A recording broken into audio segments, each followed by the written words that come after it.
उत्तर प्रदेश के मुख्यमंत्री योगी आदित्यनाथ आज प्रयागराज के फूलपुर में आयोजित युवाओं को नियुक्ति पत्र एवं विद्यार्थियों को स्मार्टफोन टैबलेट वितरण कार्यक्रम में सम्मिलित हुए।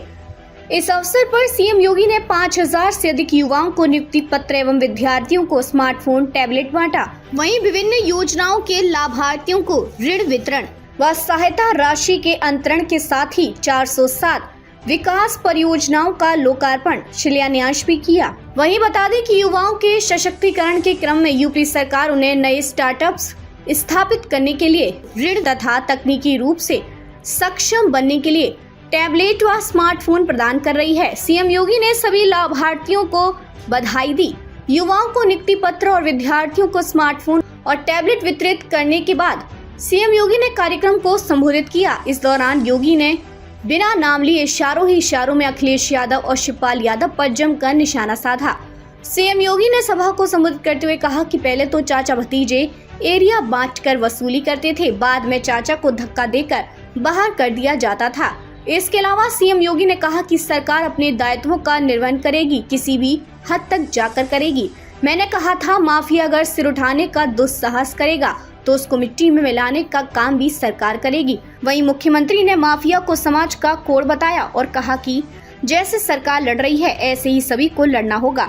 जब मैं लखनऊ में नियुक्ति पत्र दे रहा था, उसमें कौशाम्बी के भी नौजवान थे, फतेहपुर के भी थे, सोनभद्र के भी थे, मिर्जापुर के भी थे, चित्रकूट के भी थे, चंदौली के भी थे, भदोही के भी थे,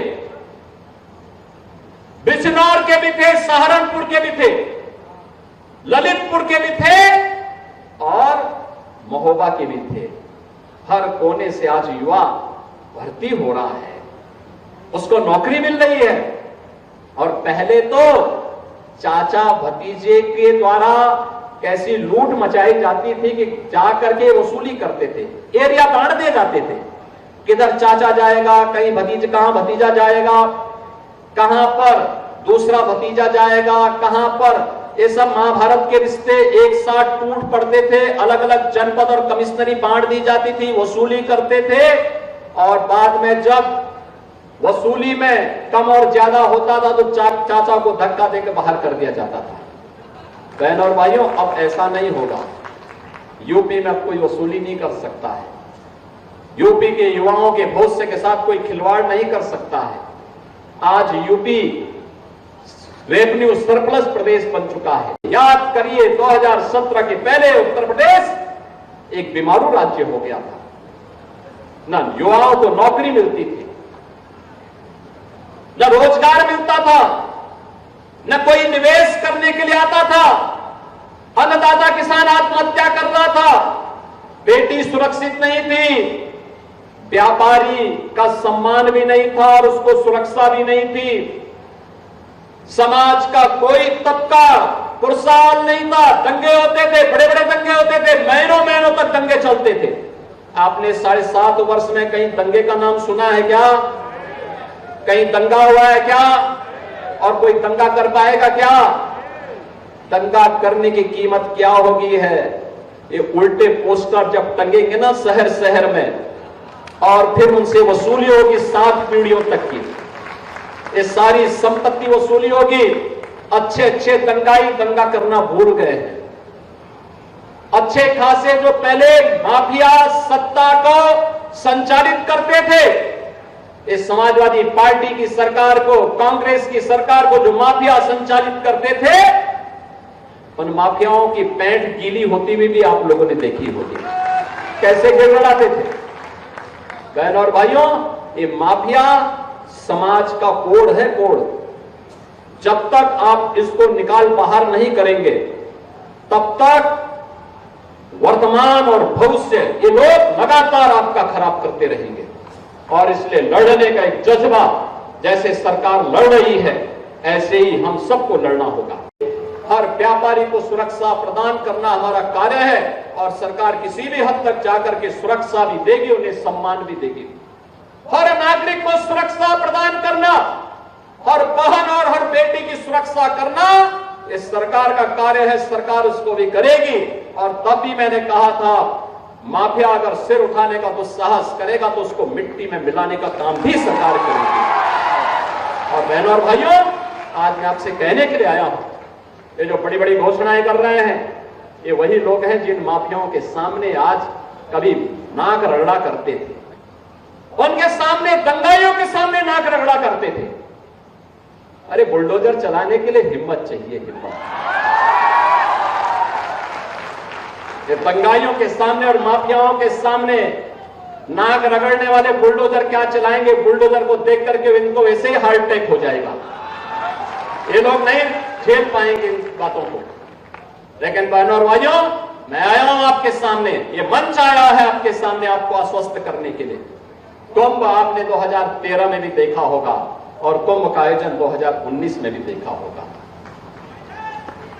2013 में जो भी आया होगा, संकल्प लेके गया कि दोबारा इस प्रकार की दुर्व्यवस्था में नहीं आऊंगा।